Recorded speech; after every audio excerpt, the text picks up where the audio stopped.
Online Academy. My name is James. I'm from our education department here in the Aquarium Pacific in Long Beach. We're going to talk about food webs today. If you haven't heard of a food web, that's great. This is the perfect time to learn. My friend Stacy is going to help show us some images and videos of different things that we're going to learn about those food webs. First, let's see if we can make some observations of a space in the aquarium. We're going to look at our tropical reef habitat. And let's just make some quick observations. We're going to use our eyes, and maybe your friend next to you, you can talk with each other, and let's see what we might notice about the tropical reef habitat.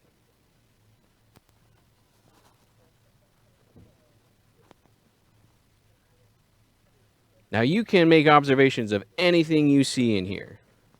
The types of animals you see. You could even make guesses about what animals could live here, or what the temperature of the water is.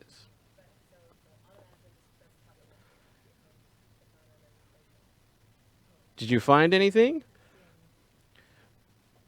Well, there's a couple opportunities. You can not only share with your friends around you, but you can also text our number down here, 562-786-5181. You can text a question to us or a comment, and we will help answer them. Now, we'll spend some time later in the show answering some of those questions, but we'll have somebody answering questions for you online, too. Can you let them know we're having some trouble texting back to them? Oh, I just heard Read their text, but we can't text back for. we can read the text. We can't always text back to you. So we'll spend some time trying to do our best to answer those questions online here on the video for you. So let's see what we found. What did you observe? Well, there's a lot of fish that live in here. There's a lot of things going on. We have stingrays. We have sharks in here. And what's this big stuff behind us? All this rocky stuff. This is coral. Now we're going to talk about the relationship that all these animals have together. That's what we're going to talk about with a food web. But let's break it down into something a little more simple from the California habitat. I'm going to grab a couple objects right here, and I'm going to see if we can figure out the relationship that these all have. Ugh. All right, I've got my kelp. I've got a sea otter, and I've got an urchin. Have you heard about these three things before? What do kelp, sea otters, and urchins have in common?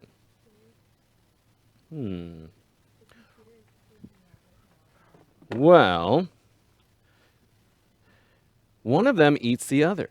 That's their relationship. So this is what we call a food chain, where one thing eats the next thing. So the urchin will like to eat the seaweed, the kelp.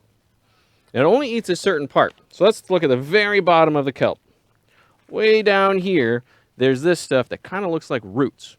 These are the holdfast of the kelp. Now the urchin will come and crawl along and eat just the very bottom of the kelp. It floats away, and that's how they have a relationship. But what eats this? If you haven't seen a picture of a sea urchin before, this is what they look like when they don't have any spines on them. They're like a little red or purple or green pokey looking ball.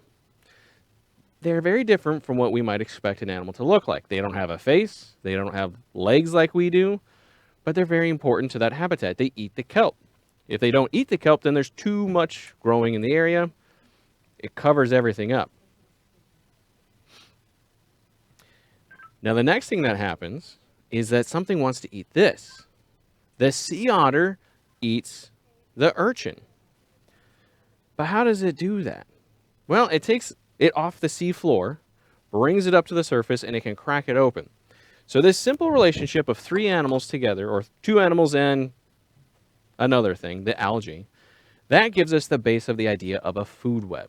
So if we have a lot of chains together, you imagine they all crisscross in multiple directions, we get a food web. So I'm going to step off screen so we can take a look at what's going on in our tropical habitat. Take a moment to make some observations. Who do you think interacts the most with the things in this tropical habitat?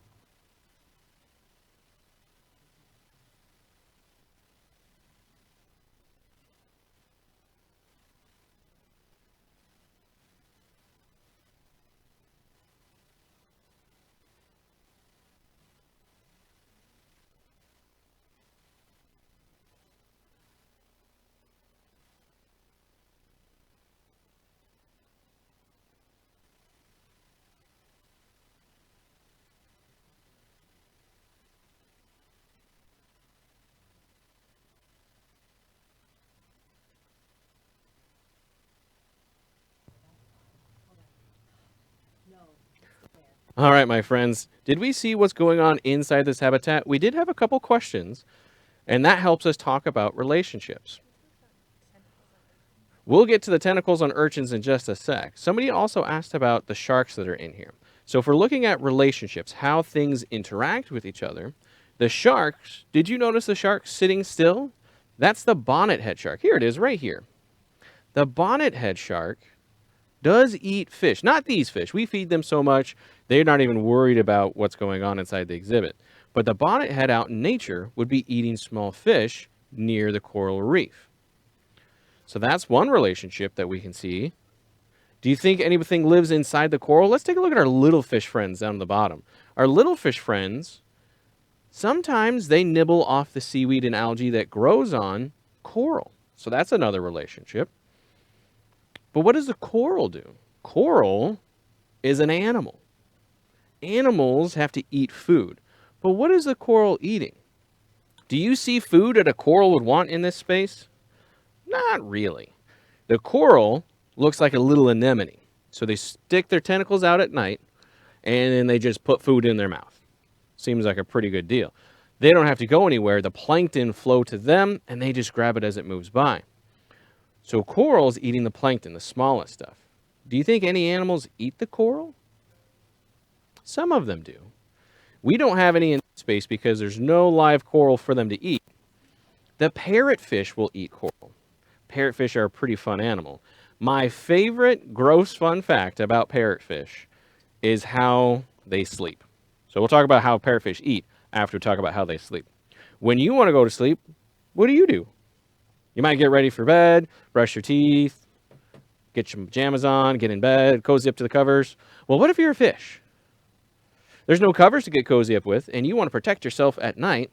So the parrotfish makes a mucus sleeping bag. Do you want to go to bed like that? I don't either. That's kind of gross.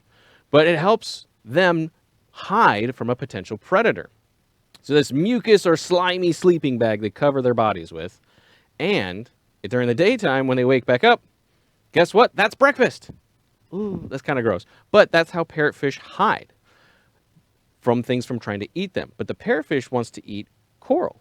This rocky structure, it has really strong teeth that allow it to chew the coral. So we have a couple of relationships that we talked about. Something eats another thing. But what's really important is the very bottom of these chains. You remember our example with the urchin and the sea otter? Seaweed. On land, we think of things like grass and plants and trees. What do they do for us? They give us oxygen. So all of this stuff uses photosynthesis to give us oxygen. And in the ocean, it does the same thing. Algae makes oxygen. So that helps everything breathe. Something has to eat this because it's a food source. The very bottom of the food chain or the food web, we call the producers. They produce the oxygen. Now, every other level that you think of, we think of it as almost like a skyscraper. The bottom floor are the producers. They make all of the things that give us oxygen. And they keep going up. These are all the things that eat stuff below them. It's a very strange skyscraper, but that's kind of how it works. So all the things that are eaters, we call them consumers. So you have the producers and the consumers. When we draw this out in a aquatic environment, it looks a little different because we try to draw the producers up top because the ocean gets deeper. So we just draw them in the opposite directions. All right. We had a couple questions that we should get into. How long are urchin tentacles and do they help them survive? So not only do things have interactions with each other, but they have to adapt to protect themselves and survive. So urchins, each of these little bumps on here, holds a spine. That spine can change different sizes depending on different types of otters. This comes from a red urchin. Red urchins that live local to California have really long spines. The purple urchins that live local to California have pretty short spines. So each one's a little bit different. And then the black urchin, that's a tropical urchin you might see in a habitat like this, has really long, thin spines, almost like little needles. So it's pretty dangerous if you were trying to interact with an urchin. Red and purple urchins here, they're just a little pokey. They're safe for us to touch. In fact, we have a touch pool at the Aquarium of the Pacific where you can interact with them. Now, I recommend when you're out in the ocean, just let the animals be. But if you did bump into one, it would just be pokey. It wouldn't really sting you with venom. So how would the tentacles of an urchin help it survive? Not only do they have spines, but they have tentacle-looking feet all over their body. That part of their body is how they walk around. So all the tube feet help them move. That's something that helps them survive. Oh, we have a really good question. Somebody asked, what would happen if there were no algae? Let's think back to our example of a habitat, either on land or in the water. If we don't have something making oxygen, what happens? We don't have oxygen to breathe with. Oh, that's not good. So we want to make sure that the producers, those things that make oxygen, stay in their environment. All right? That's a really good question to ask. Now, one of the hazards that has shown up recently, as temperatures in the ocean have warmed up, the seaweed, remember our lovely seaweed that I was wearing earlier, seaweed is not surviving. This kind of seaweed has to live in a cold water environment here in California. Well, if our water gets too warm and it stays too warm, it's not going to survive. Just like if you're too warm all the time, do you feel good? Or if you're too cold all the time, do you feel good? Not really. So what happens is there's an environment that we are best suited for. And it doesn't always work if we're in the wrong environment. So if we change the conditions, seaweed may not survive. If we have too much sunlight or too little sunlight, the plants on the land may not survive. So that's a really good question to ask. All right, I'm going to step back out of frame so we can watch a little bit of our fun animals swimming around.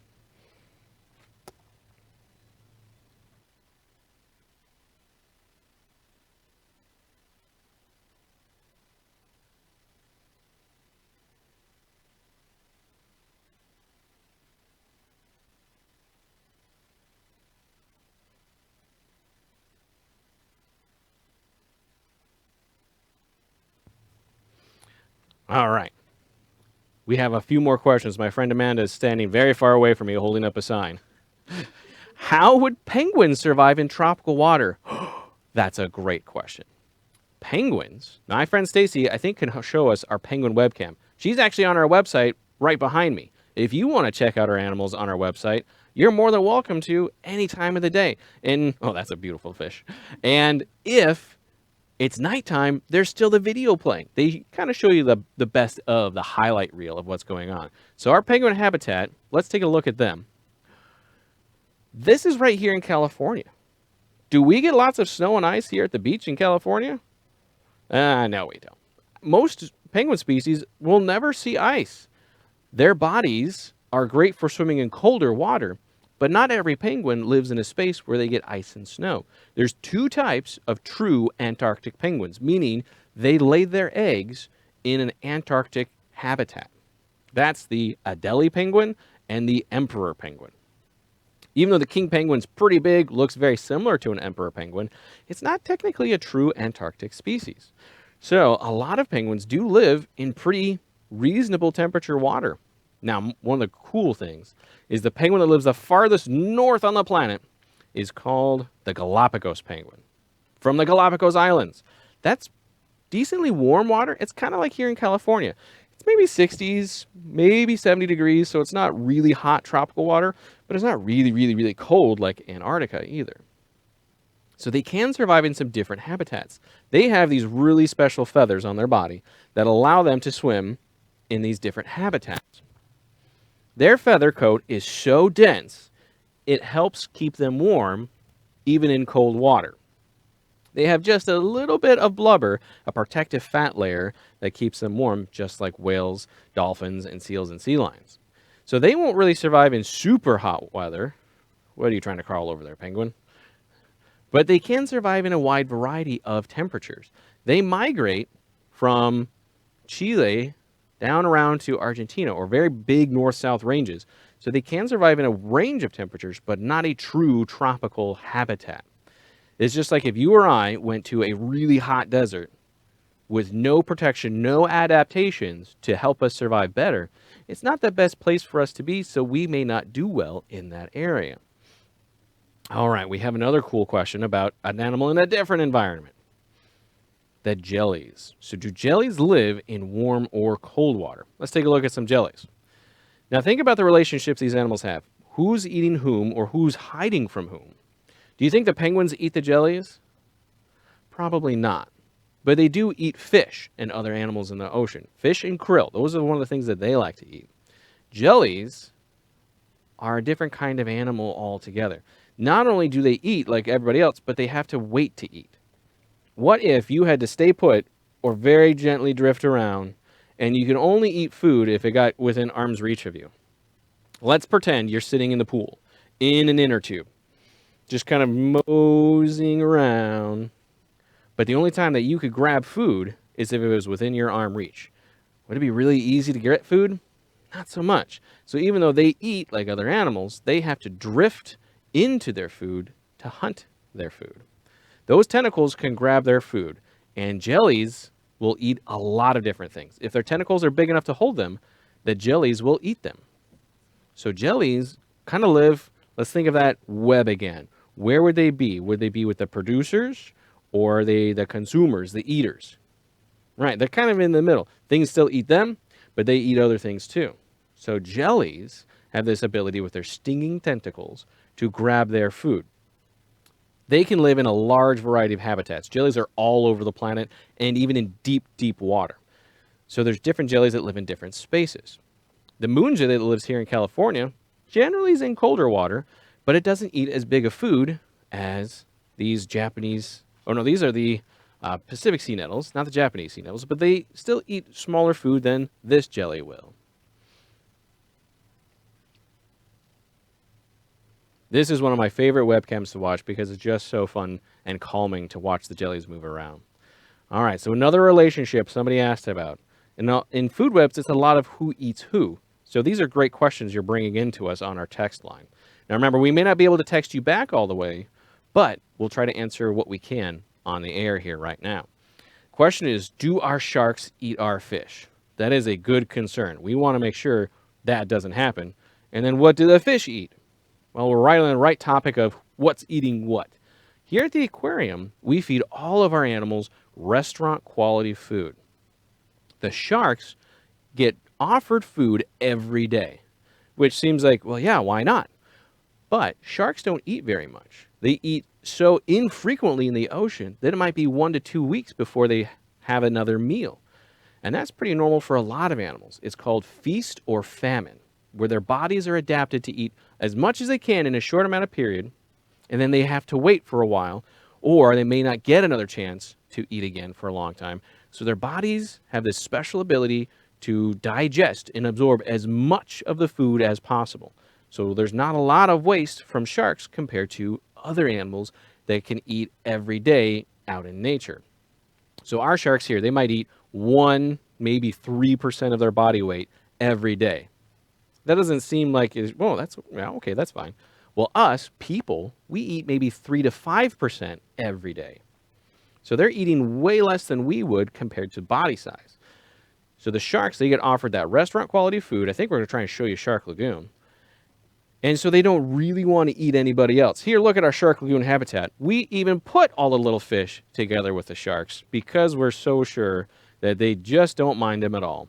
But it also looks exactly like the habitat you would expect out in the ocean. Oh my, there's a black-tip reef shark. So they're offered food every day. They won't really want to eat anybody else in there. And you can even see in the back our turtle hanging out in Shark Lagoon. That turtle's offered food every day too. Turtles, hi Sharky, their turtle in the back, they have a very similar pattern to the sharks. They don't have to eat every time we give them food, but they'll still be offered food no matter what. The little fish that are in here, well, they're not eating the same stuff. So what do we offer them? We offer the fish the right things for their diet. Just like we have to eat healthy for us, we make sure the animals are eating healthy for them. So the little fish, they get offered mixes of chopped up clam, squid, maybe some krill if they're a small enough fish, even some stuff we call herbivore gel. It's kind of smelly when you mix it together, but it's kind of like making algae brownies for fish. That doesn't sound good for me. But they do like it. It's something that helps their diet. It improves their diet. So let's keep watching Shark Lagoon because this is a really fun space. I love Shark Lagoon. I'm going to read a couple of our questions off screen. Can all sharks be in cold water? That is a great question. Does this habitat here look like a cold water habitat? No. Oh, hey, sea turtle, what you doing? Sea turtles always steal the show. I'm not worried about it. This is a coral reef habitat too. So we have sharks in the warm habitats, but the sharks also live in cold habitats. There's different sharks that live in these different spaces. The fastest shark on the planet, the Mako Shark, lives here in California. Who would have thought? And we've even seen them on whale watches here that we offer through Harbor Breeze Cruises too. So we can see a lot of fun stuff out in the ocean, even if we're not diving or snorkeling. But sharks live all over the planet and in deep water too. One of my favorite fun-looking sharks is a deep ocean shark. It's called the goblin shark. Their face is so weird but fun. I don't know if I want to do this, but their mouth can kind of come out of their face to grab their food. Looks almost alien, but because they have to ambush or capture their food in a surprising way, they can't always chase after everybody. So some predators have special abilities to attack their food without them knowing. Other sharks have to chase them down or find them in the sand. One of the sharks we can't quite see in the frame right now is our zebra shark. Oh, hey, we can talk about the stingray. Ooh, one of our lovely stingrays. They eat off of the sea floor. So they have adaptations and abilities to find food if they're hiding. All right.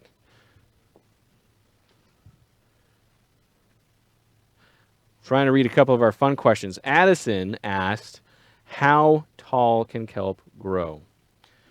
So when we look at the relationships of things in the planet, different habitats can support different animals, and different animals interact with each other in different ways. Well, just like the coral is the base or the home of all the things that live in the coral reef, the seaweed is the base or the home for all of these lovely animals. So we talked about some of the relationships of people or of the animals in Shark Lagoon, and our people out there that are watching are asking about the relationships in the kelp forest. So, how tall does kelp grow? Pretty tall. I think the longest that we've seen from water surface to depth is maybe 100 feet. At about 100 feet, there's not enough light to support growing seaweed or algae. But even when it gets to the top, it starts to curl over and grow from the top. So it can grow really, really, really long, but it only grows at about 100 feet of water depth. So that's 100 feet that we can see all of these lovely animals interacting together. Some of them just live in the kelp. Some of them eat the kelp. It's not just the urchins that eat the kelp, but some of these fish will eat it too. And then there's other fish like the Garibaldi down here in the corner that they like to hide and burrow in the rocks, and that is where they make their nest. Now they have to protect their nest from other animals. So they get really territorial and they want to protect where they lay their eggs. So even though there might be big animals that we don't currently see in this exhibit because they're all way up top in the water of our exhibit, the Garibaldi might scare them away even though they don't get very big. Garibaldi only get about maybe this big. But they can scare away very large animals, even the giant sea bass. I don't want to deal with that thing right now. So the animals, the relationships, sometimes they avoid each other. Sometimes they try to interact with each other. And then one of the cool things about habitats is how the animals specifically share a job. We call this symbiosis. There's good and bad versions of it, like a parasite consumes nutrients from a living organism. Think of like a tick or a mosquito. It's sucking out an organism's blood. That's a parasite. It's not helping you if you have a tick that bites you, but the tick gets something out of it. Another type is called mutualism. That's where everybody's winning. So in our habitat here, we have animals that clean each other or they clean the rocks. So the things that live together and they clean each other's homes, that's mutualism. They survive together very well. Our coral reef habitat we were talking about earlier, The coral has an algae that lives inside of it. So it's like having a roommate that gives you food. That's a pretty good roommate, I would say. And at night, remember we said the coral eats the stuff, it grabs it out of the water. During the daytime, the algae provides it energy.